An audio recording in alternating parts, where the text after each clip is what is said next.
ਸਤਿ ਸ਼੍ਰੀ ਅਕਾਲ ਜੀ। ਪੰਜਾਬੀ ਰੇਡੀਓ ਤੇ ਪੰਜਾਬੀ ਟੀਵੀ USA ਵੇਖਣਾ ਤੁਸੀਂ ਸਾਰੇ ਸ਼ੁਰੂ ਕਰ ਚੁੱਕੇ ਹੋ। ਪ੍ਰੋਗਰਾਮ ਲੈ ਕੇ ਤੁਹਾਡੇ ਸਾਰਿਆਂ ਦੇ ਰੂਬਰੂ ਆ ਖਬਰ ਤੇ ਨਜ਼ਰ।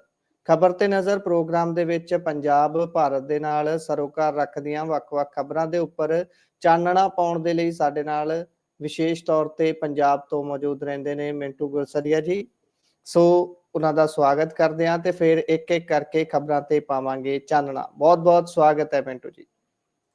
ਸ਼ੁਕਰੀਆ ਸਾਰਿਆਂ ਨੂੰ, ਸਤਿ ਸ੍ਰੀ ਅਕਾਲ ਜੀ। ਜੀ ਸੋ ਮਿੰਟੂ ਜੀ, ਖਬਰਾਂ ਦਾ ਆਪਾਂ ਰੁਖ ਕਰਦੇ ਹਾਂ। ਖਬਰਾਂ ਤਾਂ ਬਹੁਤ ਸਾਰੀਆਂ ਨੇ ਪਰ ਉਹਨਾਂ ਚੋਂ ਚੁਣਿੰਦੀਆਂ ਤੋਂ ਸਭ ਤੋਂ ਪਹਿਲਾਂ ਕੱਲ ਜਦੋਂ ਸਾਡੇ ਤੋਂ ਵਿਛੋੜਾ ਦੇ ਜਾਂਦੇ ਨੇ ਭਾਰਤ ਦੇ ਸਾਬਕਾ ਪ੍ਰਧਾਨ ਮੰਤਰੀ ਮਨਮੋਹਨ ਸਿੰਘ ਹੁਣੀ, ਤਾਂ ਸ਼ੋਕ ਦੀ ਲਹਿਰ ਸੀ ਸਾਰੇ ਪਾਸੇ ਤੇ ਅੱਜ ਵੀ ਬਹੁਤ ਸਾਰੀਆਂ ਹਸਤੀਆਂ ਉੱਥੇ ਪਹੁੰਚੀਆਂ ਉਹਨਾਂ ਨੂੰ ਅੰਤਿਮ ਵਿਦਾਇਗੀ ਦੇਣ ਦੇ ਲਈ। ਤੇ ਮਨਮੋਹਨ ਸਿੰਘ ਲਈ ਸਮਾਰਕ ਦੀ ਕਾਂਗਰਸ ਨੇ ਹੁਣ ਮੰਗ ਰੱਖੀ ਹੈ ਜੀ। ਬਿਲਕੁਲ ਗੁਰਪ੍ਰੀਤ ਜੀ, ਜੇ ਆਪਾਂ ਗੱਲ ਕਰੀਏ ਮਨਮੋਹਨ ਸਿੰਘ ਦੀ, ਤਾਂ ਦੇਖੋ ਰਾਜਨੀਤੀ 'ਚ ਕੋਈ ਐਸਾ ਬੰਦਾ ਨਹੀਂ ਜਿਹੜਾ ਸੰਪੂਰਨ ਹੋਵੇ।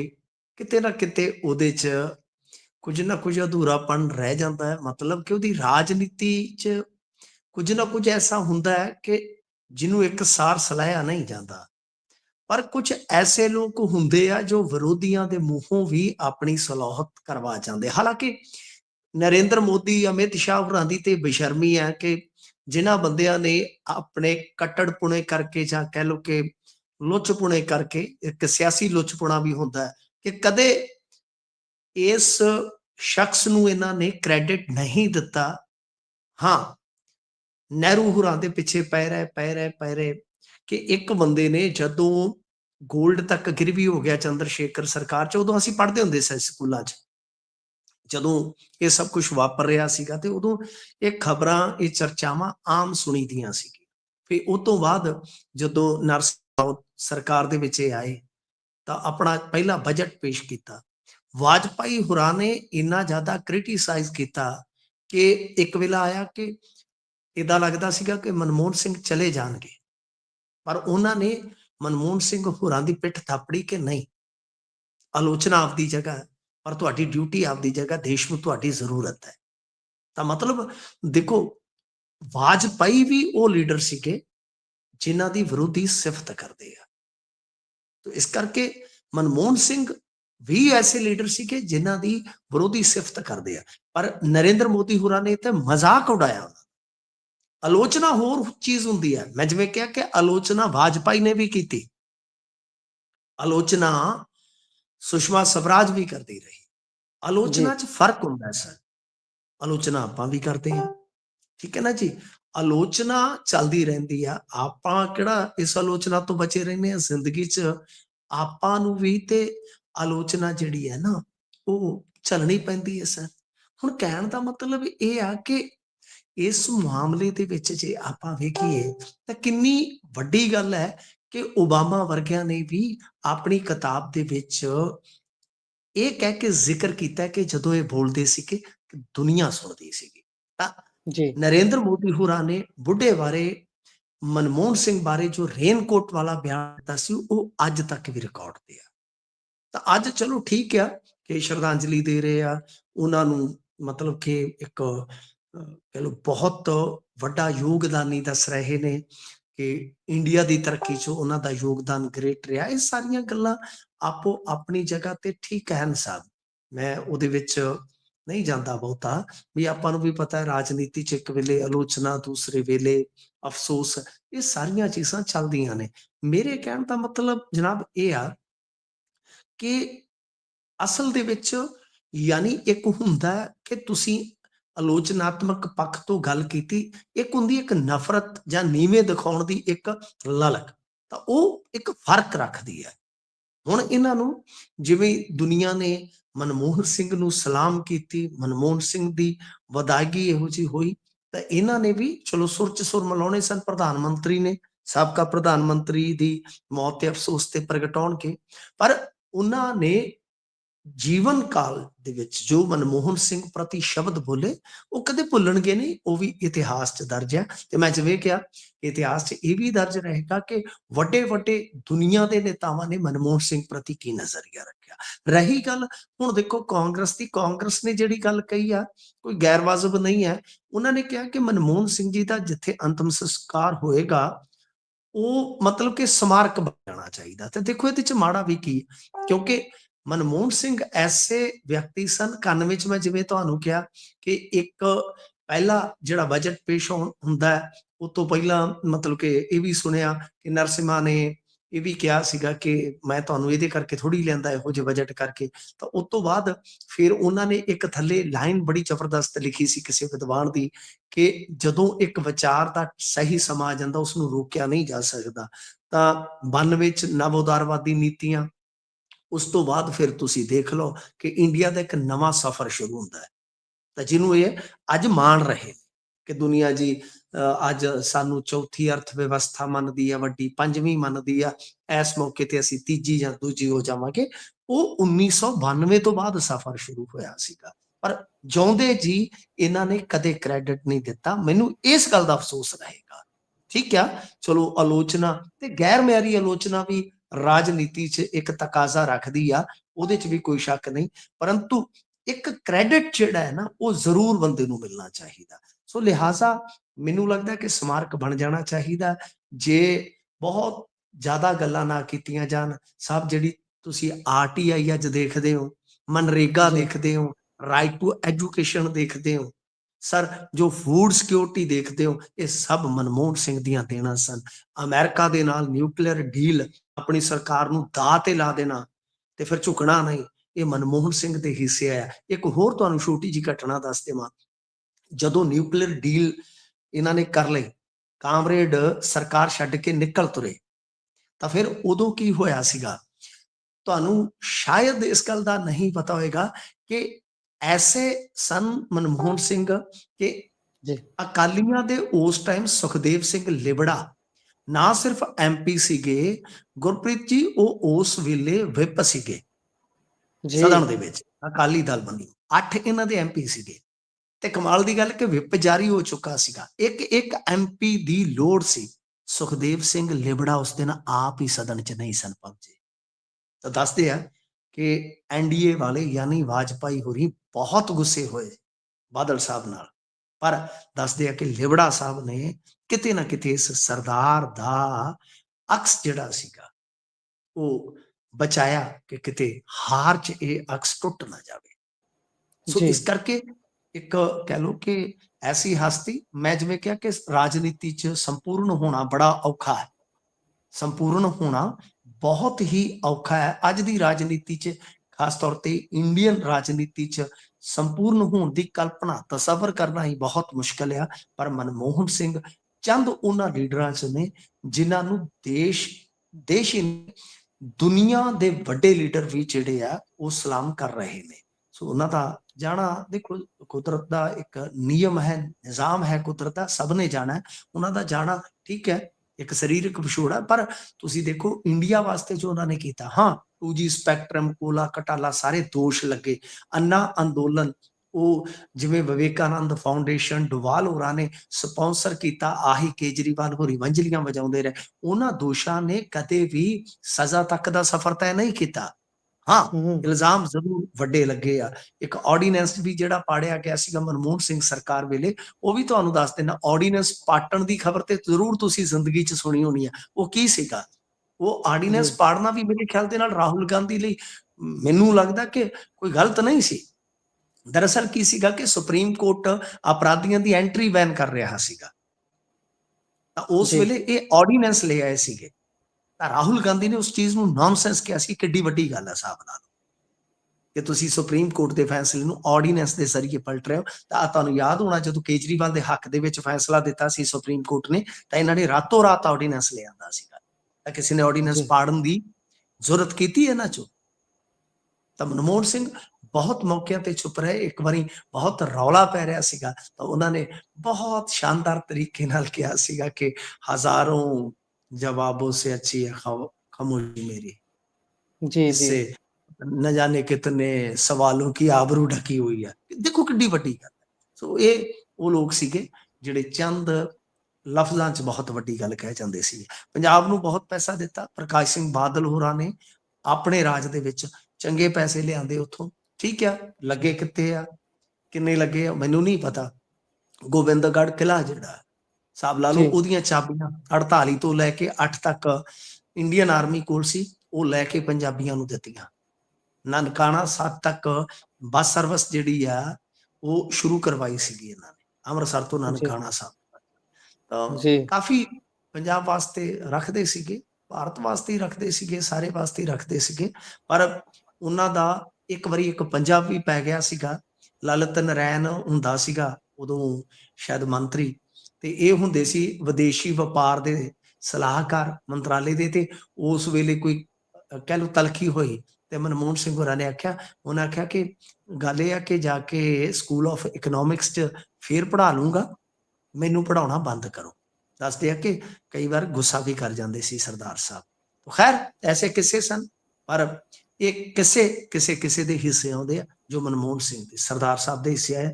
ਜੇ ਇੰਡੀਆ ਕਿਤੇ ਖਲੋਣ ਜੋਗਾ ਹੈ ਅੱਜ ਆਰਥਿਕਤਾ ਦੇ ਜਗਤ ਦੇ ਵਿੱਚ, ਤਾਂ ਮਨਮੋਹਨ ਸਿੰਘ ਦੇ ਵਿੱਚ ਕਹਿ ਲਓ ਕਿ ਉਹ ਦਮ ਸੀ ਜਿਨ੍ਹਾਂ ਨੇ ਇਹ ਸਿਰਾ ਆਪਣੇ ਸਿਰ ਤੇ ਸਜਾਇਆ।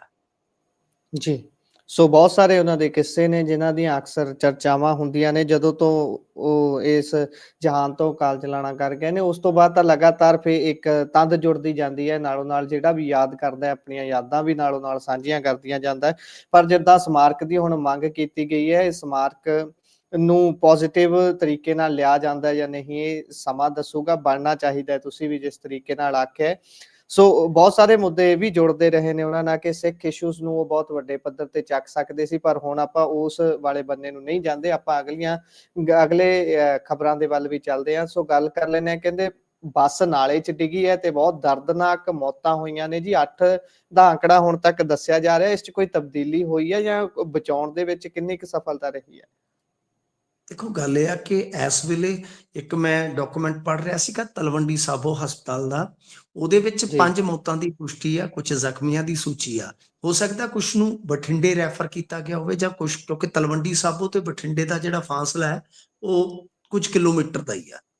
ਤਾਂ ਇਸ ਜੀ ਜੀ ਕਰਕੇ ਹੋ ਸਕਦਾ ਕਿ ਇਹ ਅੰਕੜਾ 8 ਤੋਂ ਵੱਧ ਵੀ ਜਾਵੇ ਜਾਂ 8 ਤੋਂ ਘੱਟ ਵੀ ਸਕਦਾ ਹੈ, ਕਿਉਂਕਿ ਇਹ ਮੀਡੀਆ ਦਾ ਅੰਕੜਾ ਸੀਗਾ। ਤਾਂ ਯਾਨੀ 5 ਦੀ ਪੁਸ਼ਟੀ ਮੈਂ ਕਰ ਸਕਦਾ, ਮੈਂ ਸੂਚੀ ਉਹ ਦੇਖੀ ਆ ਜਿਹੜੀ ਕਿ ਹਸਪਤਾਲ ਵੱਲੋਂ ਜਾਰੀ ਕੀਤੀ ਗਈ ਹੈ। ਉਦਾਂ ਜਿਹੜੇ ਰੈਸਕਿਊ ਲੱਗੇ ਸੀਗੇ, ਕਿਉਂਕਿ ਸੇਮ ਨਾਲੇ 'ਚ ਇਹ ਬੱਸ ਡਿੱਗੀ, ਪਿੰਡ ਵਾਲੇ ਸਭ ਤੋਂ ਪਹਿਲਾਂ ਪਹੁੰਚੇ, ਜਾਂ ਪਿੰਡਾਂ ਵਾਲੇ ਕਹਿ ਲਓ, ਹੌਲੀ ਹੌਲੀ ਪਿੰਡਾਂ ਵਾਲੇ ਹੀ ਬਣ ਜਾਂਦੇ ਆ ਨਾ। ਉਹਦੇ ਬਾਅਦ ਜਨਾਬ ਕਹਿ ਲਓ ਕਿ ਇਹ ਜਿਹੜੇ ਕੱਢਣ ਵਾਲੇ ਸੀਗੇ ਉਹਨਾਂ ਨੇ, ਕਿਉਂਕਿ ਮੈਂ ਪੋਸਟ ਪਾਈ ਸੀ ਤਾਂ ਪੋਸਟ ਦੇ ਥੱਲੇ ਆ ਕੇ 1-2 ਮੈਂ ਕਮੈਂਟ ਦੇਖੇ ਆ ਜਿਨ੍ਹਾਂ ਨੇ ਦਾਅਵਾ ਕੀਤਾ ਕਿ ਉਹ ਖੁਦ ਰੈਸਕਿਊ ਆਪਰੇਸ਼ਨ ਦੇ ਵਿੱਚ ਸੀਗੇ, ਤਾਂ ਮੌਤਾਂ ਜ਼ਿਆਦਾ ਹੋਈਆਂ। ਯਾਨੀ ਹੁਣ ਗਿਣਤੀ ਆਪਾਂ ਇੱਥੇ ਜੇ ਦੱਸੀਏ ਤਾਂ ਮੇਰੇ ਖਿਆਲ ਦੇ ਨਾਲ ਠੀਕ ਨਹੀਂ ਹੋਏਗਾ, ਕਿਉਂਕਿ ਪੁਸ਼ਟੀ ਨਹੀਂ ਹੈ। ਸੋ ਅਸੀਂ ਆਪਣੀ ਜ਼ਿੰਮੇਵਾਰੀ ਸਮਝਦੇ ਹੋਏ ਹਾਲੇ ਤੱਕ ਜੋ ਪੁਸ਼ਟੀ ਆ ਉਹਦੀ ਗੱਲ ਕਰਾਂਗੇ, ਕੱਲ ਤੱਕ ਸਾਫ਼ ਹੋ ਜਾਊਗੀ ਸਥਿਤੀ। ਸੋ ਇਸ ਕਰਕੇ ਜੋ ਅੰਕੜਾ ਹੈ ਉਹ ਪੁਸ਼ਟੀ ਤੋਂ ਵਧੇਰੇ ਦੱਸਦੇ ਆ। ਜਿਵੇਂ ਮੈਂ ਤੁਹਾਨੂੰ ਕਿਹਾ ਜੀ ਕਿ ਤਲਵੰਡੀ ਸਾਬੋ, ਬਠਿੰਡਾ ਇਹ ਨੇੜੇ-ਨੇੜੇ ਨੇ, ਹੋ ਸਕਦਾ ਕਿ ਅਲੱਗ-ਅਲੱਗ ਹਸਪਤਾਲ ਦਾ ਕੋਈ ਅੰਕੜਾ ਆ ਜਾਵੇ। ਪਰ ਸਭ ਤੋਂ ਵੱਡੀ ਗੱਲ ਇਹ ਹੈ ਕਿ ਤਲਵੰਡੀ ਸਾਬੋ ਤੋਂ ਜਿਹੜੀ ਇਹ ਬਠਿੰਡੇ ਬੱਸ ਜਾ ਰਹੀ ਸੀ, ਅੱਜ ਇੱਧਰ ਮੀਂਹ ਕਣੀ ਦਾ ਟਾਈਮ ਸੀਗਾ। ਇਸ ਤੋਂ ਇਲਾਵਾ ਜੇ ਤੁਸੀਂ ਦੇਖੋਗੇ ਤਾਂ ਬੱਸ ਕਹਿੰਦੇ ਆ ਕਿ ਓਵਰ ਸਪੀਡ ਸੀਗੀ, ਟਰਾਲਾ ਮੂਹਰਿਓਂ ਆ ਗਿਆ ਤੇ ਫਿਰ ਉਹ ਤੁਹਾਨੂੰ ਪਤਾ ਹੀ ਆ ਅੱਜ ਕੱਲ ਨਾਲਿਆਂ ਦੇ ਕੰਢਿਆਂ ਤੇ ਛੋਟੀ-ਛੋਟੀ ਰੇਲਿੰਗ ਹੁੰਦੀ ਆ, ਤੋੜ ਕੇ ਬੱਸ ਜਿਹੜੀ ਆ ਉਹ ਜਾ ਪਈ ਉਹਦੇ ਵਿੱਚ, ਤੇ ਇਹ ਦਰਦਨਾਕ ਹਾਦਸਾ ਵਾਪਰਿਆ ਵਾ। ਤਾਂ ਖੈਰ ਹੁਣ ਦੇਖੋ ਇਹ ਜਿਹੜਾ ਹਾਦਸਾ ਵਾਪਰਿਆ, ਇਹਦੇ ਕਾਰਨਾਂ ਦੀ ਇਹਦੇ ਜੋ ਮਤਲਬ ਕਿ ਵਜ਼ਾਹਤ ਰਹੇ ਨੇ ਉਹ ਤੇ ਦੇਖਣ ਦੀ ਜ਼ਰੂਰਤ ਆ, ਪ੍ਰਸ਼ਾਸਨ ਦੇਖੇ। ਪਰ ਮੇਰਾ ਮੰਨਣਾ ਹੈ ਕਿ ਬੱਸਾਂ ਬਹੁਤ ਜ਼ਿਆਦਾ ਖਿੱਚਵੇਂ ਰੂਟਾਂ ਤੇ ਨੇ, ਡਰਾਈਵਰਾਂ ਦੀ ਮਜਬੂਰੀ ਹੁੰਦੀ ਹੈ। ਲੋਕ ਤੇ ਦੇਖੋ ਫੇਸਬੁੱਕ ਤੇ ਗਿਆਨ ਝਾੜਨਾ ਬਹੁਤ ਸੌਖਾ ਹੈ ਸਾਹਿਬ, ਮਾਈਕ ਤੇ ਇੱਥੇ ਸਵਾਲ ਕਰਨੇ ਬਹੁਤ ਸੌਖੇ ਨੇ ਸਾਹਿਬ, ਤੁਸੀਂ ਵੀ ਕਰ ਜੀ ਜੀ ਸਕਦੇ ਹੋ, ਤੁਸੀਂ ਕਰਦੇ ਹੋ, ਤੁਹਾਡਾ ਹੱਕ ਆ, ਤੇ ਮੇਰੇ ਵਰਗੇ ਵੀ ਕਰ ਦਿੰਦੇ ਆ ਕਦੇ-ਕਦੇ, ਕਮਲੇ ਰਮਲੇ ਜੀ ਵੀ। ਪਰ ਜਦੋਂ ਡਰਾਈਵਰ ਸੀਟ ਤੇ ਬੈਠੀਏ ਨਾ ਸਾਹਿਬ, ਇੱਥੇ ਪੰਜਾਬ ਦੇ ਵਿੱਚ ਕਾਊਂਟਰ ਟੂ ਕਾਊਂਟਰ ਬੱਸ ਲਾਉਣੀ ਹੋਵੇ, ਠੀਕ ਹੈ ਜੀ, ਤਾਂ ਕਿਲੋਮੀਟਰਾਂ ਦੇ ਹਿਸਾਬ ਨਾਲ ਮਿੰਟ ਹੁੰਦੇ ਆ ਤੇ ਗਾਂ ਕਾਊਂਟਰ ਤੇ ਮਿੰਟ ਹੁੰਦੇ, ਟਾਈਮ ਮਿਸ ਹੋ ਜਾਵੇ ਤਾਂ ਮਾਲਕ ਨੌਕਰੀ ਤੋਂ ਕੱਢ ਤੱਕ ਦੇਣ ਦੀ ਕਹਿ ਲਓ ਕਿ ਰੱਖਦਾ ਹੈ ਸੰਭਾਵਨਾ। ਜੀ ਸੋ ਜੀ ਇਸ ਵਾਸਤੇ ਡਰਾਈਵਰਾਂ ਦੀ ਆਪਣੀ ਮਜਬੂਰੀ ਆ। ਤਾਂ ਇਹ ਇੱਕ ਪਰਤ ਦਰ ਪਰਤ ਲੁਕੀ ਹੋਈ ਸਮੱਸਿਆ। ਹੁਣ ਉੱਥੇ ਬਹੁਤ ਸਾਰੇ ਮੈਂ ਕਮੈਂਟ ਦੇਖ ਰਿਹਾ ਸੀਗਾ, ਗਾਲਾਂ ਕੱਢ ਰਹੇ ਸੀਗੇ ਕਿ ਜੀ ਦੇਖੋ ਇਹ ਭਜਾਉਂਦੇ ਬੜੀਆਂ ਭਜਾਉਂਦੇ ਬੜੀਆਂ। ਹੁਣ ਕਿਸੇ ਨੂੰ ਵਜ੍ਹਾ ਤਾਂ ਪਤਾ ਹੀ ਨਹੀਂ। ਮੈਂ ਤੇ ਧੱਕੇ ਖਾਦੇ ਨੇ ਜੀ ਸਾਹਿਬ ਇਹਨਾਂ ਕੰਮਾਂ 'ਚ। ਸੋ ਇਸ ਵਾਸਤੇ ਇਸ ਸਮੱਸਿਆ ਦੀ ਜੜ ਜਿਹੜੀ ਹੈ, ਇੱਕ ਤੇ ਇਹ ਆ ਕਿ ਰੇਲਿੰਗ ਵਗੈਰਾ ਕਮਜ਼ੋਰ ਹੈ, ਦੂਸਰੀਆਂ ਸੜਕਾਂ ਵੀ ਉਹੋ ਜਿਹੀਆਂ, ਤੇ ਤੀਸਰਾ ਟ੍ਰੈਫਿਕ ਬਹੁਤ ਜ਼ਿਆਦਾ ਹੈ, ਚੌਥਾ ਰੈਸ਼ ਡਰਾਈਵਿੰਗ ਹੈ ਮੈਂ ਮੰਨਦਾ, ਪੰਜਵਾਂ ਇਹਨਾਂ ਦੇ ਟਾਈਮ ਖਿੱਚਵੇਂ ਨੇ ਸਰ, ਕੰਪੀਟੀਸ਼ਨ ਬਹੁਤ ਜ਼ਿਆਦਾ ਹੈ। ਸੋ ਇਸ ਕਰਕੇ ਸਾਰੀਆਂ ਸਮੱਸਿਆਵਾਂ ਵੱਲ ਜਦੋਂ ਤੱਕ ਧਿਆਨ ਨਹੀਂ ਦਿੱਤਾ ਜਾਂਦਾ ਉਦੋਂ ਤੱਕ ਇਹੋ ਜਿਹੀ ਸੰਭਾਵਨਾ ਬਣੀ ਰਹਿੰਦੀ ਆ। ਆਪਣੇ ਜੇ ਤੁਸੀਂ ਪੰਜਾਬ 'ਚ ਦੇਖੋਗੇ ਹਰੇਕ 6 ਮਹੀਨੇ ਸਾਲ ਬਾਅਦ ਇੱਕ ਵੱਡਾ ਬੱਸ ਹਾਦਸਾ ਹੁੰਦਾ ਹੈ। ਲੋਕ ਕੋਈ ਮਤਲਬ ਕਿ ਕਿਸੇ ਨੂੰ ਗਾਲਾਂ ਕੱਢ ਦਿੰਦਾ, ਕੋਈ ਕਿਸੇ ਨੂੰ ਗਾਲਾਂ ਕੱਢ ਦਿੰਦਾ, ਪਰ ਜਿਵੇਂ ਮੈਂ ਤੁਹਾਨੂੰ ਦੱਸਿਆ ਕਿ ਇਹੋ ਜਿਹੀਆਂ ਸਮੱਸਿਆਵਾਂ ਜਿਹੜੀਆਂ ਉਹ ਬਹੁ ਪਰਤੀ ਹੁੰਦੀਆਂ ਨੇ, ਕੋਈ ਇੱਕ ਪਰਤ ਦੀ ਸਮੱਸਿਆ ਨਹੀਂ ਹੁੰਦੀ ਕੋਈ ਇਸ ਤਰ੍ਹਾਂ ਦੀ। ਜੀ ਜੀ ਵੱਖ-ਵੱਖ ਪਹਿਲੂ ਹੁੰਦੇ ਨੇ। ਅਸੀਂ ਐ ਨਹੀਂ ਕਹਿ ਸਕਦੇ ਕਿ ਇਹ ਇਕੱਲੇ ਡਰਾਈਵਰ ਦੀ ਗਲਤੀ ਹੈ ਜਾਂ ਫਿਰ ਸਾਹਮਣੇ ਆਉਣ ਵਾਲੇ ਦੀ ਗਲਤੀ ਹੈ। ਸੋ ਆਪਾਂ ਅਗਲੀ ਖਬਰ ਦਾ ਰੁਖ ਕਰਦੇ ਹਾਂ। ਡੱਲੇਵਾਲ ਸਾਹਿਬ ਦਾ ਜ਼ਿਕਰ ਕਰ ਲੈਂਦੇ ਹਾਂ ਕਿਉਂਕਿ ਲਗਾਤਾਰ ਉਹ ਵਰਤਤੇ ਨੇ ਤੇ ਹੁਣ ਤਾਂ ਕੌਮਾਂ 'ਚ ਜਾਣ ਤੱਕ ਦੀਆਂ ਵੀ ਗੱਲਾਂ ਜਾਂ ਚਰਚਾਵਾਂ ਚੱਲ ਰਹੀਆਂ ਨੇ। ਸੋ ਡੱਲੇਵਾਲ ਕੱਲ੍ਹ ਰੱਖਣਗੇ ਕਹਿੰਦੇ ਸੁਪਰੀਮ ਕੋਰਟ 'ਚ ਪੱਖ ਆਪਣਾ। ਦੇਖੋ ਗੁਰਪ੍ਰੀਤ ਜੀ, ਹਾਲੇ ਕੋਮਾ ਬਾਰੇ ਮੇਰੇ ਕੋਲ ਕੋਈ ਇਹੋ ਜਿਹੀ ਜਾਣਕਾਰੀ ਨਹੀਂ ਹੈਗੀ ਕਿ ਉਹ ਕੋਮਾ 'ਚ ਚਲੇ ਗਏ ਨੇ। ਹਾਂ, ਜੇ ਉਹ ਲਗਾਤਾਰ ਆਪਣਾ ਮਰਨ ਵਰਤ ਜਾਰੀ ਰੱਖਦੇ ਆ ਤਾਂ ਉਹ ਇੱਕ ਤਰ੍ਹਾਂ ਨਾਲ ਕਹਿ ਲਓ ਕਿ ਜਿੱਦਾਂ ਸਹਿਜੇ ਸਹਿਜੇ ਹੁੰਦੀ ਮੌਤ ਹੀ ਆ, ਹੋਰ ਕੀ ਹੈ ਜੀ। ਜੀ ਸਿੱਧਾ ਮੈਂ ਜੀ ਪੰਜਾਬੀ 'ਚ ਕਹਾਂ, ਲਾਗ ਲਵੇਟ ਕਰਨ ਦੀ ਜ਼ਰੂਰਤ ਨਹੀਂ ਹੈ, ਕਿਉਂਕਿ ਜਦੋਂ ਮਰਨ ਵਰਤ ਹੀ ਨਾਲ ਜੁੜ ਗਿਆ। ਹਾਂ, ਮੈਂ ਪਰਸਨਲ ਦੁਆ ਕਰਦਾ ਤੇ ਅਪੀਲ ਕਰਦਾ ਕਿ ਉਹ ਠੀਕ ਹੋਣ, ਤੰਦਰੁਸਤ ਹੋਣ, ਪਰ ਗੱਲ ਇਹ ਆ ਕਿ ਇਹ ਸਹਿਜੇ ਸਹਿਜੇ ਵਾਲੀ ਮੌਤ ਵਾਲੀ ਅਵਸਥਾ ਹੀ ਹੁੰਦੀ ਹੈ ਜੀ, ਜਿਹਨੂੰ ਆਪਾਂ ਪੰਜਾਬੀ 'ਚ ਕਹੀਏ। ਤਾਂ ਗੱਲ ਇਹ ਆ ਕਿ ਹੁਣ ਉਹਨਾਂ ਦੀ ਸਿਹਤ ਬਾਰੇ ਐਗਜ਼ੈਕਟ ਕੱਲ ਹੀ ਪਤਾ ਲੱਗ ਸਕਦਾ ਆਪਾਂ ਨੂੰ, ਜਦੋਂ ਸੁਪਰੀਮ ਕੋਰਟ 'ਚੋਂ ਆਪਣਾ ਪੱਖ ਰੱਖਣਗੇ। ਸੁਪਰੀਮ ਕੋਰਟ ਨੇ ਤੇ ਪੱਖ ਰੱਖਣ ਵਾਸਤੇ ਕਹਿ ਲਓ ਕਿ ਉਹਨਾਂ ਨੂੰ ਬੁਲਾ ਲਿਆ ਹੈ ਨਾ। ਵੈਸੇ ਮੌਕਾ ਬਹੁਤ ਤਗੜਾ ਹੋਏਗਾ ਕਿ ਇੱਕ ਬਜ਼ੁਰਗ ਆਦਮੀ, ਕੈਂਸਰ ਪੇਸ਼ੈਂਟ, ਇੱਕ ਕਹਿ ਲਓ ਕਿ ਦਮ ਤੋੜਦਾ ਬੁੱਢਾ ਸ਼ੇਰ ਕਹਿ ਲਓ, ਕਿਸਾਨ ਆਗੂ ਕਹਿ ਲਓ, ਕਿ ਉਹ ਕੀ ਬੋਲੇਗਾ। ਜੇ ਬੋਲੇਗਾ ਤਾਂ ਪਹਿਲੀ ਗੱਲ ਤੇ ਬੋਲਣ ਦੀ ਮੇਰੇ ਖਿਆਲ ਦੇ ਨਾਲ ਹਾਲਤ ਉਹਨਾਂ ਦੀ ਹੋਏਗੀ, ਪ੍ਰਸ਼ਨ ਚਿੰਨ ਇੱਥੇ ਹੀ ਹੋਏਗਾ। ਜੇ ਉਹ ਬੋਲਦੇ ਨੇ ਤਾਂ ਕੀ ਬੋਲਦੇ ਨੇ, ਜਾਂ ਮਤਲਬ ਕਿ ਵੈਸੇ ਤਾਂ ਅਸੀਂ ਆਪਣੀ ਆਡੀਅנס ਨੂੰ 27 ਨਵੰਬਰ ਨੂੰ ਦੱਸ ਦਿੱਤਾ ਸੀਗਾ ਮੈਂ ਕਿ ਇਹ ਐਤਕੀ ਆਰ ਪਾਰ ਦੀ ਲੜਾਈ ਲੜਨਗੇ, ਕਿਉਂਕਿ ਇਹਨਾਂ ਦਾ ਜੋ ਕੀਤਾ ਕਰਾਇਆ ਸੀ ਉਹ ਦਾਅ ਤੇ ਲੱਗ ਗਿਆ। ਜੀ, ਤਾਂ ਮਿੰਟੂ ਜੀ ਅੱਜ ਇੱਥੇ ਤੱਕ ਦੱਸ ਵੇਖ ਦਈਏ ਲਓ। ਕਿ ਉਹਨਾਂ ਦਾ ਜੋ ਡਾਕਟਰ ਨੇ ਉਹਨਾਂ ਦਾ ਅੱਜ ਜਿਹੜਾ ਸ਼ਾਮ ਤੱਕ ਦਾ ਬਿਆਨ ਹੈ ਉਹਦੇ 'ਚ ਕਹਿ ਰਹੇ ਨੇ ਕਿ ਅੱਜ ਇਸ਼ਾਰਿਆਂ ਨਾਲ ਹੀ ਸਮਝਾ ਪਾ ਰਹੇ ਸੀ ਡੱਲੇਵਾਲ ਸਾਹਿਬ, ਬੋਲਣ 'ਚ ਬਹੁਤ ਜ਼ਿਆਦਾ ਦਿੱਕਤ ਹੋ ਰਹੀ ਹੈ ਉਹਨਾਂ ਨੂੰ, ਅੱਜ ਇਸ਼ਾਰਿਆਂ ਤੇ ਆ ਗਏ ਸੀ ਕਹਿੰਦੇ। ਉਹੀ ਮੈਂ ਗੱਲ ਕਹਿ ਰਿਹਾ ਨਾ ਜੀ ਗੁਰਪ੍ਰੀਤ ਜੀ, ਕਿ ਉਹ ਕੱਲ ਨੂੰ ਬੋਲ ਪਾਉਣਗੇ ਕਿ ਨਹੀਂ, ਸਭ ਤੋਂ ਵੱਡਾ ਪ੍ਰਸ਼ਨ ਚਿੰਨ ਤੇ ਇੱਥੇ ਆ ਗਿਆ। ਮੈਂ ਆਹੀ ਗੱਲ ਕਹੀ ਆ ਨਾ ਕਿ ਸੁਪਰੀਮ ਕੋਰਟ 'ਚ ਹੁਣ ਉਹਨਾਂ ਨੇ ਕੁਝ ਲਿਖ ਕੇ ਤਾਂ ਉੱਥੇ ਰੱਖਣਾ ਨਹੀਂ ਹੈ। ਜੇ ਉਹ ਵੀਸੀ ਦੇ ਜ਼ਰੀਏ ਜੁੜਨਗੇ ਤਾਂ ਫਿਰ ਉਹਨਾਂ ਨੂੰ ਬੋਲਣਾ ਪਏਗਾ ਨਾ ਕੁਝ, ਕਿ ਉਹ ਬੋਲ ਪਾਉਣ ਦੀ ਸਥਿਤੀ 'ਚ ਹੈਗੇ ਨੇ। ਜੇ ਨਹੀਂ ਜੀ ਤਾਂ ਕੀ ਉਹ ਇਸ਼ਾਰਿਆਂ ਨਾਲ ਸਮਝਾਉਣਗੇ ਜਾਂ ਇੱਥੇ ਲਿਖ ਕੇ ਦੇਣਗੇ, ਕੋਈ ਹੋਰ ਦੂਜਾ ਪੜ੍ਹ ਕੇ ਸੁਣਾਏਗਾ? ਇਹ ਕਿਸ ਤਰ੍ਹਾਂ ਹੋਏਗਾ? ਇਹੀ ਤੇ ਪ੍ਰਸ਼ਨ ਹੈ ਨਾ, ਇਸ ਵੇਲੇ ਦਾ ਵੱਡਾ ਪ੍ਰਸ਼ਨ ਇਹ ਹੈ। ਦੂਜੀ ਗੱਲ ਇਹ ਹੈ ਕਿ ਉਹ ਰੱਖਦੇ ਨੇ ਤਾਂ ਕੀ ਰੱਖਦੇ ਨੇ, ਉਹ ਦੇਸ਼ ਦੇ ਸਾਹਮਣੇ ਕਿਸ ਤਰ੍ਹਾਂ ਦਾ ਇੱਕ ਮੈਸੇਜ ਹੋਏਗਾ, ਇਹ ਦੇਖਣਾ ਜ਼ਰੂਰੀ ਹੋਏਗਾ।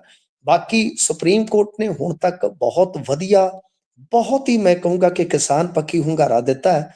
ਹਾਂ, ਸਰਵਣ ਸਿੰਘ ਪੰਧੇਰ ਜਿਸ ਤਰ੍ਹਾਂ ਦੇ ਐਕਸ਼ਨ ਪ੍ਰੋਗਰਾਮ ਦੇ ਰਿਹਾ ਹੈ, ਜਿਸ ਤਰ੍ਹਾਂ ਦੀਆਂ ਇਹ ਗੱਲਾਂ ਕਰ ਰਿਹਾ ਹੈ, ਮੈਨੂੰ ਲੱਗਦਾ ਕਿ ਸਰਵਣ ਸਿੰਘ ਪੰਧੇਰ ਜਿਹੜਾ ਹੈ ਨਾ, ਉਹ ਜੋ ਜਗਜੀਤ ਸਿੰਘ ਡੱਲੇਵਾਲ ਕਰ ਰਿਹਾ ਹੈ, ਉਹ ਬਿਲਕੁਲ ਉਹਦੇ ਤੋਂ ਉਲਟ ਜਾ ਕੇ ਜੋ ਗੱਲ ਬਣਦੀ ਹੈ ਉਹਨੂੰ ਥੋੜਾ ਫੇਰ ਪਿਛਾਂ ਲੈ ਜਾਂਦਾ। ਮਾਫ ਕਰਨਾ, ਇਹ ਮੈਂ ਗੱਲ ਜਿਹੜੀ ਹੈ ਨਾ ਵਾਰ-ਵਾਰ ਕਹਿਣਾ। ਹੁਣ ਇੱਕ ਪਾਸੇ ਮਰਨ ਵਰਤ ਜਦੋਂ ਸੁਪਰੀਮ ਕੋਰਟ ਤੱਕ ਪਹੁੰਚ ਗਿਆ, ਪੂਰੇ ਦੇਸ਼ ਦੇ ਮੀਡੀਆ 'ਚ ਪਹੁੰਚ ਗਿਆ, ਹੁਣ ਇਹਨਾਂ ਨੇ ਪੰਜਾਬ ਬੰਦ ਦੀ ਕਾਲ ਵਿੱਚ ਦੇ ਦਿੱਤੀ ਹੈ ਜੀ। ਤੇ ਖੁਦਾ ਨਾ ਖਾਸਤਾ ਕੱਲ ਨੂੰ ਜਾਂ ਪਰਸੋਂ ਕੁਝ ਹੋ ਜਾਵੇ ਫੇਰ ਤਾਂ ਬੰਦ ਦੀ ਟਾਈਮਿੰਗ ਦੇਖੋ, 7 ਤੋਂ ਮਤਲਬ ਕਿ 4 ਵਜੇ ਤੱਕ ਹੈ ਜੀ, ਤੇ 7 ਤੇ ਜੁੱਲੇ 'ਚ ਵੱਜ ਜਾਂਦੇ ਅੱਜ ਕੱਲ। ਮੁੜ ਕੇ ਕਿਸੇ ਨੂੰ ਲੰਘਣ ਨਹੀਂ ਦਿੰਦੇ। ਸਾਹਿਬ, ਪ੍ਰੋਟੈਸਟ ਦਾ ਅਧਿਕਾਰ ਹੈ ਤੁਹਾਡਾ, ਆਪਣੀਆਂ ਮੰਗਾਂ ਰੱਖਣ ਦਾ ਅਧਿਕਾਰ ਹੈ ਤੁਹਾਡਾ। ਇਹ ਥੋੜੀ ਹੈ ਕਿ ਜਦੋਂ ਜੀ ਕਰੋ ਜ਼ਬਰਦਸਤੀ ਕੰਮ ਬੰਦ ਕਰਵਾ ਦਿਓ। ਕਿੰਨਾ ਕੁ ਚਿਰ ਲੋਕ ਸਾਥ ਦੇਣਗੇ? ਸੋ ਐਕਸ਼ਨ ਪ੍ਰੋਗਰਾਮ ਵੀ ਤੁਹਾਡੇ ਇਸ ਤਰ੍ਹਾਂ ਦੇ ਹੋਣੇ ਚਾਹੀਦੇ ਆ ਕਿ ਬਾਈ ਜੀ ਕੋਈ 4 ਘੰਟੇ ਦਾ ਰੱਖ ਲਓ, ਕੋਈ 3 ਘੰਟੇ ਦਾ ਰੱਖ ਲਓ ਸਮੂਹਿਕ ਤੌਰ ਤੇ, ਕਿਉਂਕਿ ਇਹਦੇ ਨਾਲ ਇਕਨੋਮੀ ਵੀ ਤੇ ਨੁਕਸਾਨੀ ਜਾਣੀ ਹੈ। ਉਹ ਪੰਜਾਬੀ ਤਾਂ ਕਦੇ ਗਿਣਦੇ ਹੀ ਨਹੀਂ। ਹੁਣ 500 ਕਰੋੜ ਦਾ ਜਾਂ 700 ਕਰੋੜ ਦਾ ਨੁਕਸਾਨ ਹੋਏਗਾ ਪੰਜਾਬ ਦਾ, ਉਹ ਤਾਂ ਗਿਣਨਾ ਹੀ ਨਹੀਂ। ਜੀ ਅਸੀਂ ਸਾਨੂੰ ਤੇ ਕਿ ਬਸ ਦਿੱਲੀ ਢਾਉਣੀ ਹੈ ਜੀ ਅਸੀਂ, ਤੇ ਦਿੱਲੀ ਨੂੰ ਕੀ ਫਰਕ ਹੈ ਬਈ? ਆਪਦਾ ਪੰਜਾਬ ਭਾਵੇਂ 50 ਦਿਨ ਬੰਦ ਰੱਖ ਲਓ। ਸਬਜ਼ੀਆਂ ਤੇ ਦੁੱਧ ਕਿਹਦਾ ਬੰਦ ਕਰਨਾ ਤੁਸੀਂ? ਸ਼ਹਿਰਾਂ 'ਚ ਕੌਣ ਰਹਿੰਦੇ ਨੇ ਜੀ? ਸੋ ਇਸ ਕਰਕੇ ਸਰਵਣ ਸਿੰਘ ਪੰਧੇਰ ਦੇ ਐਕਸ਼ਨ ਪ੍ਰੋਗਰਾਮ ਜਿਹੜੇ ਨੇ ਉਹ ਇੱਕ ਵੱਖਰੀ ਕਿਸਮ ਦੇ ਨਜ਼ਰ ਆ ਰਹੇ ਨੇ। ਤਾਂ ਦੂਸਰੇ ਪਾਸੇ ਮਰਨ ਵਰਤ ਹੈ ਜਿਹੜਾ ਉਹ ਸੁਪਰੀਮ ਕੋਰਟ ਤੱਕ ਪਹੁੰਚਿਆ, ਇੱਕ ਵੱਖਰੀ ਕਿਸਮ ਦਾ ਵਿਸ਼ਾ ਬਣਦਾ ਜਾ ਰਿਹਾ ਜੀ। ਜੀ ਸੋ ਇਹ ਤਾਂ ਵੇਖਦੇ ਆ ਹੁਣ ਬਣਦਾ ਕੀ ਹੈ, ਕਿਉਂਕਿ ਬਹੁਤ ਸਾਰੇ ਕਿਸਾਨ ਆਗੂਆਂ ਨਾਲ ਜਦੋਂ ਗੱਲ ਕਰਦੇ ਆ ਉਹ ਇਹ ਕਹਿੰਦੇ ਨੇ ਕਿ ਅਸੀਂ ਬਹੁਤ ਕੋਸ਼ਿਸ਼ ਕਰਦੇ ਆ ਕਿ ਸਾਂਝੇ ਹੀ ਹੋਣ ਸਾਰੇ ਪਲਾਨ ਜਿਹੜੇ ਵੀ ਅਸੀਂ ਕਰਦੇ ਆ ਕਿਸੇ ਵੀ ਤਰ੍ਹਾਂ ਦੇ ਪ੍ਰੋਟੈਸਟ ਲਈ, ਪਰ ਕਈ ਵਾਰੀ ਕਿਸਾਨ ਆਗੂਆਂ ਦੀ ਹਉਮੈ ਆੜੇ ਆ ਜਾਂਦੀ ਹੈ ਤੇ ਹਰੇਕ ਕੋਈ ਆਪਣਾ ਜ਼ੋਰ ਦਿਖਾਉਣਾ ਚਾਹੁੰਦਾ ਹੈ। ਪਰ ਆਪਾਂ ਅੱਗੇ ਚੱਲਦੇ ਆ, ਕਹਿੰਦੇ ਲੁਧਿਆਣੇ ਦੇ ਵਿੱਚ 4 ਕੌਂਸਲਰਾਂ ਦੀ ਲੋੜ ਹੈ ਜੀ ਆਮ ਆਦਮੀ ਪਾਰਟੀ ਨੂੰ। ਹਾਂਜੀ, ਬਸ ਚੌਕਾ ਹੀ ਮਾਰਨਾ ਕਹਿ ਲਓ, ਤਾਂ ਚੌਕਾ ਜੀ ਵੱਜ ਹੀ ਜਾਣਾ ਜੀ। ਉਹ ਇੱਕ ਅਕਾਲੀ ਤੇ ਹੋਇਆ ਪਰਚਾ ਦਰਜ ਤੇ ਉਹ ਨਾਲ ਦੀ ਨਾਲ ਉਹ ਆ ਗਿਆ ਇਹਨਾਂ 'ਚ, ਤੇ ਦਿਸ਼ਾ ਤੇ ਕਮਾਲ ਹੀ ਕਰ ਗਿਆ। ਉਹ ਤੇ ਰਾਜਨੀਤੀ ਦੀ ਦਿਸ਼ਾ ਹੀ ਬਦਲ ਗਿਆ। ਕਹਿੰਦੇ ਕਿ 54 ਘੰਟਿਆਂ 'ਚ 3 ਵਾਰੀ ਪਾਰਟੀ ਬਦਲ ਗਿਆ। ਤੇ ਉਹਦੇ ਰਿਸ਼ਤੇਦਾਰ ਵੀ ਉਹ ਸੁਨੇਹਾ ਦੇਣ ਲੱਗਿਆ, ਘਰ ਵਾਲਿਆਂ ਨੂੰ ਪੁੱਛਦੇ ਆ ਕਿ ਥੱਲੇ ਪਾਰਟੀ ਕਿਹੜੀ ਲਿਖੀ ਹੈ ਇਹਦੀ। ਉਹ ਕਹਿੰਦੇ ਭਰਾਵੋ ਸਾਨੂੰ ਤੇ ਆਪ ਨਹੀਂ ਪਤਾ, ਅਸੀਂ ਤੇ ਆਪ ਫੇਸਬੁੱਕ ਪੇਜ ਤੇ ਵੇਖਨੇ ਕਿ ਦਿਸ਼ਾ ਜੀ ਹੁਣ ਤੱਕ ਕਿਸ ਪਾਰਟੀ 'ਚ ਨੇ, ਕਿਉਂਕਿ ਉੱਥੋਂ ਹੀ ਪਤਾ ਲੱਗਦਾ ਕਿ ਹੁਣ ਇੱਧਰ ਗਏ ਦਿਸ਼ਾ ਜੀ ਤੇ ਉੱਧਰ ਗਏ। ਤਾਂ ਮਤਲਬ ਕਿ ਜਦੋਂ ਇਸ ਤਰ੍ਹਾਂ ਦਾ ਮਾਹੌਲ ਹੋਵੇ ਕਿ ਇੱਕ ਚਣਾ ਤੇ ਹੇਡ ਕਬੂਤਰਾਂ ਦੀ ਕਹਾਵਤ ਆ, ਤਾਂ ਮਤਲਬ ਜਦੋਂ ਇਸ ਤਰ੍ਹਾਂ ਮੁੱਲ ਪਾਉਣ ਵਾਲੇ ਬਹੁਤ ਹੋਣ, ਸੌਦਾ ਬਾਜ਼ਾਰ ਦੇ ਵਿੱਚ ਵਿਕਣ ਵਾਲਾ ਵੀ ਬਹੁਤ ਹੋਵੇ, ਤਾਂ ਕੀ ਕੀਤਾ ਜਾ ਸਕਦਾ? ਬਹੁਤ ਸਾਰੇ ਇੱਥੇ ਰੌਲੇ ਪੈਣ ਰਹੇ ਆ ਨੇ ਜੀ। ਤਾਂ ਗੱਲ ਇਹ ਆ ਕਿ ਤੁਸੀਂ ਉਹ ਜਲੰਧਰ ਦੀ ਮਿਸਾਲ ਦੇਖੀ ਹੋਣੀ ਆ, ਉਹ ਜਗਦੀਸ਼ ਰਾਜਾ, ਉਹਦੀ ਘਰ ਹਾਂਜੀ ਵਾਲੀ ਨੂੰ ਹਰਾਉਣ ਵਾਲੀ ਉਹ ਬੀਬੀ ਪ੍ਰਵੀਨ, ਉਹ ਤੇ ਆਪ ਝਾੜੂ ਵਾਲਿਆਂ ਨਾਲ ਚਲੇ ਗਈ। ਜੀ ਉਹ ਤੇ ਆਪ ਆਮ ਆਦਮੀ ਪਾਰਟੀ ਜੁਆਇਨ ਕਰ ਗਈ। ਹਿਸਾਬ ਲਾ ਲਓ ਕਿਹੋ ਜਿਹਾ ਕਿ ਪਹਿਲਾਂ ਕਾਂਗਰਸ ਚ ਤੋੜ ਕੇ ਜਗਦੀਸ਼ ਰਾਜਾ ਨੂੰ ਲਿਆਂਦਾ, ਅਨੀਤ ਰਾਜਾ ਨੂੰ ਲਿਆਂਦਾ, ਉਹਨੂੰ ਹਰਾਉਣ ਵਾਲੀ ਜਿਹੜੀ ਕਾਂਗਰਸੀ ਬੀਬੀ ਸੀ ਉਹਨੂੰ ਫੇਰ ਲਿਆਂਦਾ। ਹੈ ਨਾ ਕਮਾਲ ਦੀ ਰਾਜਨੀਤੀ। ਸੋ ਇਸ ਕਰਕੇ 4 ਇਹਨਾਂ ਨੂੰ ਚਾਹੀਦੇ ਆ। 4 ਹੋ ਸਕਦਾ ਕਿ ਮਿਲ ਜਾਣ, ਤੇ ਮੈਨੂੰ ਤੇ ਲੱਗਦਾ ਕਿ ਇਹ ਕਾਂਗਰਸ ਉਸੇ ਤਰ੍ਹਾਂ ਹੀ ਕਰ ਦੇਵੇ ਉਹ ਜਿਵੇਂ ਚੰਡੀਗੜ੍ਹ ਚ ਕੀਤਾ ਸੀਗਾ। ਹੋਰ ਕੀ ਹੋ ਜੀ ਸਕਦਾ? ਰਲ ਕੇ ਘੱਟੋ ਘੱਟ 2 2.5 ਸਾਲ ਇਹ ਬਣਾ ਲੈਣ। ਯਾਨੀ ਰਾਜਨੀਤੀ ਦਾ ਮਿਆਰ ਕੋਈ ਨਹੀਂ ਹੈਗਾ, ਪੱਧਰ ਕੋਈ ਨਹੀਂ ਹੈਗਾ। ਇਹਦੇ ਨਾਲੋਂ ਤਾਂ ਚੰਗਾ ਤੁਸੀਂ ਉਹਨਾਂ ਦੇ ਤੋੜ ਕੇ ਜਦੋਂ ਆਪਰੇਸ਼ਨ ਲੋਟਸ ਉਹ ਕਰਦੇ ਹੁੰਦੇ ਤੇ ਉਦੋਂ ਰੋਂਦੇ ਆ, ਆਪਰੇਸ਼ਨ ਲੋਟਸ ਹੋ ਗਿਆ ਜੀ ਹਮਾਰੇ ਸਾਥ, ਆਪਰੇਸ਼ਨ ਲੋਟਸ ਹੋ ਗਿਆ। ਤਾਂ ਹੁਣ ਆਪਰੇਸ਼ਨ ਲੋਟਸ ਕੀ ਛੱਡੋ, ਹੁਣ ਤੇ ਆਪਰੇਸ਼ਨ ਲੋਟੂ ਹੀ ਚੱਲਣ ਡਿਆ। ਕਿਸੇ ਤੇ ਕੇਸ ਹੋ ਜਾਂਦਾ ਉਹ ਤੁਹਾਡੇ ਚ ਆ ਜਾਂਦਾ, ਕਿਸੇ ਤੇ ਕੁਛ ਹੋ ਜਾਂਦਾ ਉਹ ਤੁਹਾਡੇ ਚ ਆ ਜਾਂਦਾ। ਸੋ 4 ਜ਼ਰੂਰ ਚਾਹੀਦੇ ਆ। ਹੋ ਸਕਦਾ ਚੌਕਾ ਵੱਜ ਜਾਵੇ ਗੁਰਪ੍ਰੀਤ ਜੀ। ਜੀ ਸੋ ਦੇਖਦੇ ਹਾਂ ਚੌਕਾ ਵੱਜਦਾ ਜਾਂ ਨਹੀਂ, ਪਰ ਸੱਤਾ ਦਾ ਲਾਲਚ ਤਾਂ ਹਰੇਕ ਬੰਦੇ ਨੂੰ ਹੁੰਦਾ ਹੈ ਕਿ ਸੱਤਾ 'ਚ ਹੱਥ ਪੈ ਜਾਊਗਾ ਤੇ ਹੋਰ ਕੀ ਚਾਹੀਦਾ। ਪਰ ਆਪਾਂ ਚੱਲਦੇ ਹਾਂ ਅੱਗੇ, ਤੇ ਆਪ ਦਾ ਆਗੂ ਗ੍ਰਿਫਤਾਰ ਹੋਇਆ ਜੀ। ਦੇਖੋ, ਆਮ ਆਦਮੀ ਪਾਰਟੀ ਦਾ ਨੇਤਾ ਹੈ ਜਿਹੜਾ ਇਹ ਬਿੱਟੂ, ਇਹ ਲੁਧਿਆਣੇ ਦੇ ਵਿੱਚ ਖਾਸਾ ਚਰਚਾ, ਤੇ ਇਹਦੇ ਘਰ ਵਾਲੀ ਵੀ ਇਲੈਕਸ਼ਨ ਲੜੀ ਸੀਗੀ ਸ਼ਾਇਦ, ਤੇ ਉਹ ਹਾਰ ਗਈ ਸੀਗੀ, ਉਹ ਵੀ ਹਾਰ ਗਈ। ਇਹਨਾਂ ਦੀਆਂ ਘਰ ਵਾਲੀਆਂ ਐਤਕੀ ਬਹੁਤ ਆ ਰਹੀਆਂ। ਮੈਂ ਤਾਂ ਇਹ ਆਖਿਆ, ਜੀ ਮੈਂ ਜੀ ਕਿਹਾ ਵੀ ਇਲੈਕਸ਼ਨ ਦੇ ਮੈਦਾਨ 'ਚ ਝਾੜੂ ਚੱਲਿਆ ਹੋਵੇ ਨਾ ਚੱਲਿਆ ਹੋਵੇ, ਮੈਨੂੰ ਲੱਗਦਾ ਘਰ 'ਚ ਜ਼ਰੂਰ ਚੱਲਿਆ ਹੋਵੇਗਾ ਝਾੜੂ। ਘਰ ਵਾਲੀਆਂ ਹਾਰ ਜੀ ਗਈਆਂ ਨੇ।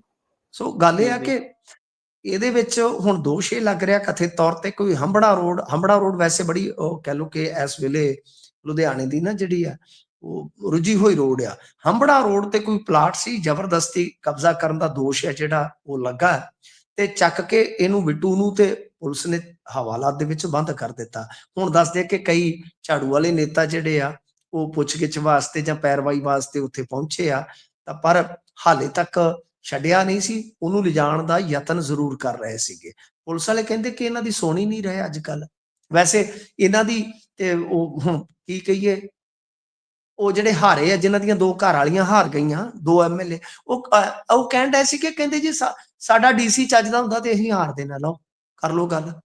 ਲੋਕ ਕਹਿੰਦੇ ਜੇ ਤੁਸੀਂ ਚੱਜਦੇ ਹੁੰਦੇ ਤੇ ਤੁਸੀਂ ਕਾਹਤੋਂ ਆਪਦੀਆਂ ਘਰ ਵਾਲੀਆਂ ਹਰਵਾ ਕੇ ਬਹਿੰਦੇ। ਮਤਲਬ ਕਿ ਹੁਣ ਜੀ ਉੱਠਿਆ ਆਪ ਤੋਂ ਨਹੀਂ ਜਾਂਦਾ, ਫਿੱਟੇ ਮੂੰਹ ਗੋਡਿਆਂ ਵਾਲਾ ਹਿਸਾਬ ਕਿਤਾਬ ਹੋਇਆ ਪਿਆ। ਸੋ ਖੈਰ ਇਹ ਵੀ ਆਮ ਆਦਮੀ ਪਾਰਟੀ ਦੇ ਅੱਜ ਕੱਲ੍ਹ ਅਜੀਬ ਰੰਗ ਆ ਕਿ ਦੇਖੋ ਇੱਕ ਵਿਧਾਇਕਾ ਤੇ ਕੋਠੀ ਦੱਬਣ ਦਾ ਦੋਸ਼ ਲੱਗ ਗਿਆ ਸੀਗਾ, ਇੱਕ ਨੇਤਾ ਹਾਰਿਆ ਤਾਂ ਹਾਰ ਹੀ ਮਿਲੀ ਹੈ ਮੈਦਾਨ ਚੋਂ, ਤੇ ਉਹ ਕਿਸੇ ਦੇ ਪਲਾਟ ਤੇ ਜਾ ਕੇ ਬਹਿ ਗਿਆ। ਆਹ ਤੇ ਹਾਲ ਬਣਿਆ ਪਿਆ। ਇਨਕਲਾਬ ਜਿਹੜਾ ਉਹ ਠਾਠਾ ਹੀ ਮਾਰ ਰਿਹਾ ਇੱਥੇ ਤਾਂ। ਜੀ ਜੀ, ਇਹ ਤਾਂ ਹੈ। 70 ਸਾਲ ਵੀ ਤਾਂ ਫੇਰ ਗਣਾਉਣੇ ਨੇ ਨਾ, ਵੀ 70 ਸਾਲਾਂ ਚ ਆ ਵੀ ਨਵਾਂ ਹੀ ਹੋਇਆ ਹੈ। ਸੋ ਇਹ ਦੇਖਦੇ ਆ ਹੁਣ ਅੱਗੇ ਕੀ ਬਣਦਾ। ਪਰ ਆਪਾਂ ਗੱਲ ਕਰ ਲਈਏ ਪੰਜਾਬ ਦੀਆਂ ਜੇਲ੍ਹਾਂ ਦੀ। ਆਏ ਦਿਨ ਚਰਚਾਵਾਂ ਤਾਂ ਹਮੇਸ਼ਾ ਨੈਗੇਟਿਵ ਪੱਧਰ ਤੇ ਹੁੰਦੀਆਂ ਨੇ ਜੇਲ੍ਹਾਂ ਦੀਆਂ ਖਬਰਾਂ ਦੀਆਂ, ਪਰ AI ਕੈਮਰੇ ਲਾਉਣ ਦਾ ਅਮਲ ਸ਼ੁਰੂ ਹੋਇਆ ਹੈ, ਕੁਝ ਚੰਗਾ ਹੋਊਗਾ। ਇੱਥੇ ਜ਼ਰਾ ਚਾਨਣਾ ਪਾਇਓ। ਦੇਖੋ ਇਹ ਇਸ ਕਰਕੇ ਕਿਉਂਕਿ ਹਾਈ ਕੋਰਟ 'ਚ ਸਰਕਾਰ ਫਸ ਗਈ ਸੀ, ਤੁਹਾਨੂੰ ਪਤਾ ਹੀ ਹੈ ਨਾ। ਜੀ ਜਦੋਂ ਜੇਲ੍ਹ ਇੰਟਰਵਿਊ ਦਾ ਮਸਲਾ ਜਿਹੜਾ ਉੱਥੇ ਉੱਭਰਿਆ, ਤਾਂ ਉੱਥੇ ਅਸਲ ਦੇ ਵਿੱਚ ਉਹ ਜੇਲ੍ਹ 'ਚ ਤੇ ਹੋਈ ਨਹੀਂ ਸੀਗੀ ਇੰਟਰਵਿਊ। ਸਰ ਜੇਲ੍ਹ ਪ੍ਰਸ਼ਾਸਨ ਐਡਾ ਰਿਸਕ ਨਹੀਂ ਲੈਂਦਾ ਛੇਤੀ, ਕਿਉਂਕਿ ਉੱਥੇ ਇਸ ਤਰ੍ਹਾਂ ਦਾ ਮਾਹੌਲ ਹੁੰਦਾ ਹੈ ਕਿ ਜਿੱਦਾਂ ਲਾ ਲਓ ਇੱਕ ਵੱਡੀ ਜੇਲ੍ਹ ਹੈ, ਉਹਦੇ 'ਚ 250-300 ਬੰਦੇ ਦੀ ਡਿਊਟੀ ਹੁੰਦੀ ਹੈ, ਤਾਂ ਹਰੇਕ ਵੇਲੇ ਯਾਨੀ 8 ਘੰਟੇ ਦੀ ਜੇ ਸ਼ਿਫਟ ਆ ਤਾਂ ਉਹਦੇ ਵਿੱਚ ਹਿਸਾਬ ਲਾ ਲਓ ਜੇ 3 ਸ਼ਿਫਟ ਹੈ 300 ਬੰਦਾ ਤਾਂ 100 ਬੰਦਾ ਹੁੰਦਾ ਇੱਕ ਸ਼ਿਫਟ ਦੇ ਵਿੱਚ, ਜਿਹੜਾ ਔਨ ਰਿਕਾਰਡ ਚੱਲਦਾ ਹੈ ਜੀ। ਠੀਕ ਹੈ ਜੀ ਨਾ, ਜੀ 100 ਦਾ 100 ਬੰਦਾ ਬੰਨਣਾ, ਕਿਉਂਕਿ ਇਸ ਤਰ੍ਹਾਂ ਦਾ ਪ੍ਰਬੰਧ ਜੇ ਕੀਤਾ ਜਾਊਗਾ ਤਾਂ ਉਹ ਬਾਹਰਲੇ ਗੇਟ ਤੋਂ ਲੈ ਕੇ ਅੰਦਰਲੇ ਹਾਤੇ ਤੱਕ ਸਾਰੀ ਸੈਟਿੰਗ ਨਾਲ ਹੀ ਹੋ ਸਕਦਾ ਹੈ ਨਾ। ਫੋਨ ਜਾਣਾ ਹੈ ਜੀ, ਕਹਿ ਲਓ ਕਿ ਸਾਰਾ ਉਹ ਸੈਟਅਪ ਬਣਨਾ ਹੈ ਜੀ, ਨੈਟਵਰਕ ਉੱਥੇ ਲੈ ਜਾਣਾ ਹੈ ਜੀ, ਮਤਲਬ ਕਿ ਸਾਰਾ ਸੈਟਅਪ ਹੋਏਗਾ ਤਦ ਤੇ ਉਹ ਸਾਰੇ ਹੀ ਫੜੇ ਜਾਣਗੇ ਉਹਦੇ ਵਿੱਚ। ਤਾਂ ਐਡਾ ਵੱਡਾ ਨੈਟਵਰਕ ਜਿਹੜਾ ਉਹ ਸੈੱਟ ਕਰਨਾ ਬਹੁਤ ਔਖਾ ਹੁੰਦਾ। ਹਾਲਾਂਕਿ ਜੇਲ੍ਹਾਂ 'ਚੋਂ ਸਭ ਕੁਝ ਹੁੰਦਾ, ਮੈਂ ਮੰਨਦਾ ਇਸ ਚੀਜ਼ ਨੂੰ। ਪਿੱਛੇ ਜੇ ਇੱਕ ਧਮਕੀ ਗਈ ਸੀਗੀ ਤੇ ਉਹਦੇ ਵਿੱਚ ਉਹਨਾਂ ਨੇ ਬਕਾਇਦਾ ਜ਼ਿਕਰ ਕੀਤਾ ਸੀਗਾ ਕਿ ਸਰਵਰ ਬੰਦ ਕਰਾਉਣ ਦਾ ਜਾਂ ਸੌਰੀ ਜੈਮਰ ਬੰਦ ਕਰਾਉਣ ਦਾ 10 ਲੱਖ ਰੁਪਈਆ ਲੱਗਦਾ ਜੀ 10 ਮਿੰਟਾਂ ਦਾ। ਹੋ ਸਭ ਕੁਝ ਚੱਲਦਾ ਹੈ, ਪਰ ਉਹ ਬਹੁਤ ਵੱਡੇ ਪੱਧਰ ਤੇ ਸੈਟਿੰਗ ਕੀਤੀ ਜਾਂਦੀ ਆ। ਜਿਵੇਂ ਕਹਿਣ ਦਾ ਜੀ ਮਤਲਬ ਇਹ ਹੈ ਕਿ ਉਹ ਇੱਕ ਥਾਣੇ 'ਚ ਸੈਟਿੰਗ ਕੀਤੀ ਗਈ ਸੀਗੀ, ਨਾ ਕਿ ਇੱਕ ਜੇਲ੍ਹ 'ਚ ਸੈਟਿੰਗ ਹੋਈ। ਤਾਂ ਜੇਲ੍ਹ 'ਚ ਵੀ ਸੈਟਿੰਗ ਹੋ ਜਾਂਦੀ, ਮੈਂ ਇਸ ਗੱਲ ਤੋਂ ਮੁਨਕਰ ਨਹੀਂ ਹਾਂ, ਪਰ ਉਹ ਇੱਕ ਬਹੁਤ ਵੱਡਾ ਨੈਟਵਰਕ ਬੰਨਣਾ ਪੈਂਦਾ ਕਿ ਅੰਦਰ ਜੇ ਮੰਨ ਲਓ 10 ਬੰਦੇ ਆ 15 ਬੰਦੇ ਆ ਡਿਊਟੀ ਤੇ ਉਸ ਟਾਈਮ, ਜਾਂ 5 ਬੰਦੇ ਆ, ਉਹ ਸਾਰੇ ਦੇ ਸਾਰੇ ਸੈੱਟ ਕਰਨੇ ਪੈਣਗੇ। ਤਾਂ ਹੋਏ ਇੱਥੇ ਹੁਣ ਕਿੰਨੇ ਆ ਮੈਨੂੰ ਨਹੀਂ ਪਤਾ। ਸੋ ਜਦੋਂ ਰੌਲਾ ਪਿਆ ਤਦ ਇਹ ਫਿਰ ਹਾਈ ਕੋਰਟ ਨੇ ਇਹਨਾਂ ਤੋਂ ਪੁੱਛਿਆ ਗਿੱਛਿਆ, ਉਸ ਵੇਲੇ ਇਹਨਾਂ ਨੂੰ ਝਾੜਾਂ ਫਿਟਕਾਰਾਂ ਪਈਆਂ। ਹੁਣ ਇਹਨਾਂ ਨੇ ਇਸ ਗੱਲ ਦਾ ਦਾਅਵਾ ਕੀਤਾ ਹੈ, ਸਪੈਸ਼ਲੀ ਜੇ ਆਪਾਂ ਨਾਮ ਲਈਏ ਲਾਲਜੀਤ ਸਿੰਘ ਭੁੱਲਰ ਹੋਰਾਂ ਦਾ, ਤਾਂ ਉਹਨਾਂ ਨੇ ਕਿਹਾ ਕਿ 8 ਕੇਂਦਰੀ ਜੇਲ੍ਹਾਂ ਦੇ ਵਿੱਚ AI ਕੈਮਰੇ ਜਿਹੜੇ ਆ ਉਹ ਲਾਉਣ ਦਾ ਅਮਲ ਸ਼ੁਰੂ ਹੋ ਗਿਆ, ਤਾਂ ਕਿ ਆਸਿਓਂ ਪਾਸਿਓਂ ਜਿਹੜਾ ਅੱਜ ਕੱਲ੍ਹ ਥਰੋ ਗੈਂਗ ਵੀ ਚੱਲਦਾ, ਸਮਾਨ ਸੁੱਟਿਆ ਜਾਂਦਾ, ਕਿ ਉਸ ਥਰੋ ਵਾਲੇ ਸਮਾਨ ਤੇ ਜਿਹੜੀ ਆ ਉਹ ਨਿਗਰਾਨੀ ਰੱਖੀ ਜਾ ਸਕੇ। ਤਾਂ ਦੂਜੇ ਪਾਸੇ ਕਹਿੰਦੇ ਕਿ ਬਠਿੰਡੇ ਵਾਲੀ ਜੇਲ੍ਹ ਦੀ ਖਾਸ ਨਿਗਰਾਨੀ ਜਿਹੜੀ ਆ ਵਧਾ ਦਿੱਤੀ ਆ। ਉਹਦੇ ਵਿੱਚ ਤੁਹਾਨੂੰ ਪਤਾ ਹੀ ਆ, ਕਿਉਂਕਿ ਬਹੁਤ ਤਗੜੇ ਤਗੜੇ ਜਿਹੜੇ ਗੈਂਗਸਟਰ ਆ ਉਹ ਰੱਖੇ ਗਏ, ਤਗੜੇ ਤੋਂ ਭਾਵ ਕਿ ਜਿਹੜੇ ਖੂਨਖਾਰ ਆ। ਇਸ ਤੋਂ ਇਲਾਵਾ ਇਹਨਾਂ ਨੇ ਕਿਹਾ ਕਿ ਹੁਣ ਅਸੀਂ ਆਉਣ ਵਾਲੇ ਸਮੇਂ ਦੇ ਵਿੱਚ CRPF ਦੀ ਜਿਹੜੀ ਆ ਉਹ ਇੱਕ ਕੰਪਨੀ ਹੋਰ ਵਧਾ ਰਹੇ ਆ। ਗੱਲ ਇਹ ਆ ਜੀ ਕਿ ਦੇਖੋ ਇਹ ਸਾਰੀਆਂ ਚੀਜ਼ਾਂ ਕਰਨ ਤੋਂ ਇਲਾਵਾ ਮੇਰੇ ਖਿਆਲ ਦੇ ਨਾਲ ਸਭ ਤੋਂ ਜਿਹੜੀ ਵੱਡੀ ਚੀਜ਼ ਕਰਨ ਵਾਲੀ ਆ ਉਹ ਇਹ ਆ ਕਿ ਇੱਕ ਤਾਂ ਨਫਰੀ ਦੀ ਕਮੀ ਦੂਰ ਕੀਤੀ ਜਾਵੇ, ਦੂਸਰਾ ਇਹ ਆ ਕਿ ਜੋ ਫਾਲਤੂ ਰਸ਼ ਹੈ ਜੇਲ੍ਹਾਂ 'ਚ, ਛੋਟੇ ਛੋਟੇ ਕ੍ਰਿਮੀਨਲ ਜਾਂ ਕਹਿ ਲਓ ਕਿ ਪਹਿਲਾ ਅਪਰਾਧ ਕਰਕੇ ਗਏ ਜਿਹੜੇ ਨੌਜਵਾਨ ਆ, ਇਹਨਾਂ ਨੂੰ ਛੇਤੀ ਕੀਤਿਆਂ ਮੇਰੇ ਖਿਆਲ ਦੇ ਨਾਲ ਉੱਥੇ ਜੇਲ੍ਹ 'ਚ ਨਹੀਂ ਰੱਖਿਆ ਜਾਣਾ ਚਾਹੀਦਾ ਲੰਮੇ ਸਮੇਂ ਵਾਸਤੇ। ਯਾਨੀ ਕਰਾਊਡ ਘੱਟ ਜਿੰਨਾ ਹੋਏਗਾ, ਨਿਗਰਾਨੀ ਸੁਚੱਜੀ ਉਨੀ ਜ਼ਿਆਦਾ ਹੋਏਗੀ। ਦੂਜਾ ਕਿ ਨਫਰੀ ਜਦੋਂ ਤੱਕ ਨਹੀਂ ਵਧਾਓਗੇ ਤਾਂ ਉਦੋਂ ਤੱਕ ਗੱਲ ਨਹੀਂ ਬਣੇਗੀ। ਤੀਜਾ ਇਹ ਆ ਕਿ ਤੁਹਾਨੂੰ ਕੁਛ ਨਾ ਕੁਛ ਨਵੇਂ ਸਿਰੇ ਤੋਂ ਸੋਚਣਾ ਪਵੇਗਾ। ਕਿਉਂਕਿ ਤੁਹਾਡੇ ਬੰਦੇ ਛੇਤੀ ਕਿਤੇ ਅੰਦਰ ਵੈਪਨ ਲਿਜਾ ਨਹੀਂ ਸਕਦੇ, ਪਰ ਜਿਹੜੇ ਉਹ ਖੂੰਖਾਰ ਬੰਦੇ, ਕਿਉਂਕਿ ਮੁਲਾਜ਼ਮ ਛੇਤੀ ਵੈਪਨ ਨਹੀਂ ਨਾ ਲਿਜਾ ਸਕਦਾ, ਜੇਲ੍ਹ 'ਚ ਕੋਈ ਖੋ ਕੇ ਮਾਰ ਦੇਗਾ। ਜੀ ਜੀ ਠੀਕ ਜੀ ਹੈ ਨਾ ਜੀ। ਇਸ ਕਰਕੇ ਤੁਹਾਨੂੰ ਇਹ ਦੇਖਣਾ ਪਏਗਾ ਕਿ ਹੁਣ ਵੈਪਨ ਆਧੁਨਿਕ ਢੰਗ ਦੇ ਜਿਹੜੇ ਆ ਉਹ ਦਿੱਤੇ ਜਾਣ, ਜਾਂ ਯੰਤਰ ਐਸੇ ਦਿੱਤੇ ਜਾਣ ਕਿ ਬਹੁਤ ਜਲਦੀ ਜਾ ਕੇ ਇਹੋ ਜਿਹੇ ਜਿਹੜੇ ਕਹਿ ਲਓ ਕਿ ਮਰਨ ਮਰਾਉਣ ਤੇ ਤਿਆਰ ਹੋ ਜਾਂਦੇ ਆ, ਉਹਨਾਂ ਨੂੰ ਕਾਬੂ ਪਾਇਆ ਜਾ ਸਕੇ। ਤਾਂ ਇਹਨਾਂ ਕੋਲ ਤੇ ਇੱਕ ਡੰਡਾ ਹੁੰਦਾ ਨਿੱਕਾ ਜਿਹਾ, ਖੋ ਕੇ ਅਗਲੇ ਇਹਨਾਂ ਦੀਆਂ ਮੌਰਾਂ 'ਚ ਧਰ ਦਿੰਦੇ ਨੇ। ਜੀ ਜੀ।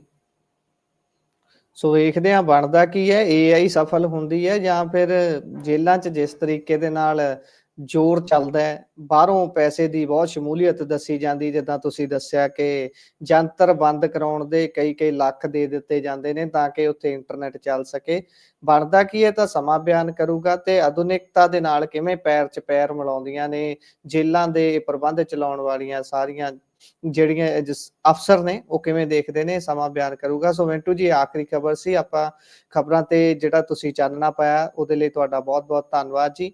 ਅੱਜ ਦਾ ਪ੍ਰੋਗਰਾਮ ਇੱਥੇ ਸਮਾਪਤ ਕਰਦੇ ਹਾਂ। ਸ਼ੁਕਰੀਆ ਜੀ। ਸ਼ੁਕਰੀਆ ਜੀ, ਸਾਰਿਆਂ ਨੂੰ ਸਤਿ ਸ੍ਰੀ ਅਕਾਲ। ਜੀ, ਸੋ ਇਹ ਸਨ ਸਾਡੇ ਨਾਲ ਮਿੰਟੂ ਗੁਰਸਰੀਆ ਜੀ, ਜਿਨ੍ਹਾਂ ਨੇ ਵੱਖ-ਵੱਖ ਖਬਰਾਂ ਦੇ ਉੱਪਰ ਚਾਨਣਾ ਪਾਇਆ। ਤੇ ਹੁਣ ਮੈਨੂੰ ਦਿਓ ਇਜਾਜ਼ਤ, ਅਗਲੇ ਪ੍ਰੋਗਰਾਮ ਇਸੇ ਤਰੀਕੇ ਦੇ ਨਾਲ ਨਿਰੰਤਰ ਚੱਲਦੇ ਰਹਿਣਗੇ। ਜੁੜੇ ਰਹੋ ਪੰਜਾਬੀ ਰੇਡੀਓ ਤੇ ਪੰਜਾਬੀ ਟੀਵੀ ਯੂਐਸਏ ਦੇ ਸਾਰੇ ਸੋਸ਼ਲ ਮੀਡੀਆ ਪਲੇਟਫਾਰਮਸ ਦੇ ਨਾਲ, ਤੇ ਲਗਾਤਾਰ ਸੁਣਦੇ ਰਹੋ ਪੰਜਾਬੀ ਰੇਡੀਓ ਯੂਐਸਏ ਨੂੰ। ਧੰਨਵਾਦ, ਸਤਿ ਸ੍ਰੀ ਅਕਾਲ।